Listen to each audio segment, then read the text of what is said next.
Assalamualaikum warahmatullahi wabarakatuh. Halo, perkenalkan nama saya Anissa Luriani Fadila, saya dari Prodi Akuntansi. Di sini saya akan menjelaskan tentang lingkungan bisnis digital atau digital business environment.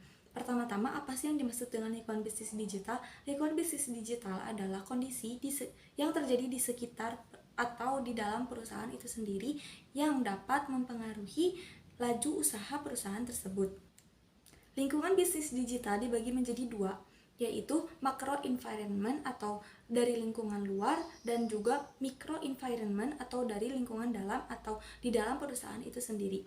Di sini saya akan menjelaskan tentang macro environment.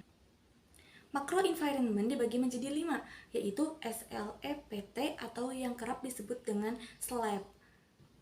Yang pertama ada sosial faktor atau faktor sosial. Maksudnya adalah lingkungan sosial di sekitar perusahaan kita itu harus mumpuni dengan usaha yang akan kita buat. Maksudnya bagaimana? Dari mulai pertumbuhan populasi, demografis atau iklan yang kita buat ini harus sesuai dengan umur mayoritas di sekitar perusahaan kita dan kepada siapa iklan tersebut ditujukan. Lalu kita harus memperhatikan selera orang-orang di sekitar perusahaan kita dan juga pendapatan. Lalu yang kedua ada L, yaitu legal dan etik. Kita harus memperhatikan etik dalam beriklan.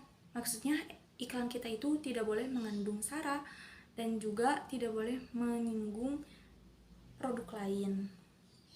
Lalu yang dimaksud dengan legal itu adalah kita harus mengesahkan produk usaha kita agar legalitasnya terjamin dan tidak ada yang memplagiat usaha yang kita buat. Lalu E-nya ada economic factor atau faktor ekonomi.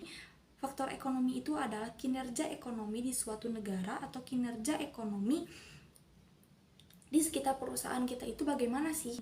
Lalu ada P itu adalah political faktor atau faktor politik. Di dalam beberapa negara itu ada beberapa akses yang diblokir atau di-ban. Mereka itu cenderung untuk membuat lapak mereka sendiri dan kita harus bisa mengikuti mereka. Lalu T-nya ada teknologi faktor atau faktor teknologi. Faktor teknologi itu adalah kita harus mengikuti kemajuan teknologi. Seperti apa aplikasi yang sering dipakai akhir-akhir ini dan dalam suatu lingkungan mereka itu lebih banyak atau mayoritas menggunakan teknologi apa untuk berjualan atau untuk membeli sesuatu.